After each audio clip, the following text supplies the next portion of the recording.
Hey everyone, welcome back to the channel. In today's video, I'm going to show you how to pay bills directly through Bluevine Bill Pay. It's going to be a quick video, so let's just get straight into it, not waste any time at all.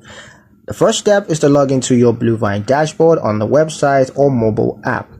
Next, from the menu, select Bill Pay. Now just tap Add Pay and then enter the vendor's details. This could be a landlord, utility company, or supplier. You're going to need their name, account number, and mailing address or bank information. Next, just choose how you'd like to pay. You could use ACH transfers, checks, or wires.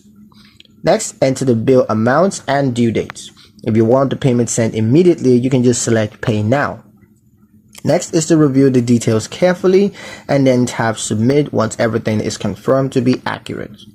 And from there, you can track your bills under the Bill Pay section. Bluevine will show whether it's scheduled, whether it's in progress, or if it's been completed. And that's pretty much it for the video, guys. Hope you liked it. Hope you found the information here useful enough. If you did, like, share, and subscribe for more helpful tutorials. Thank you guys for watching, and I'll see you in the next one.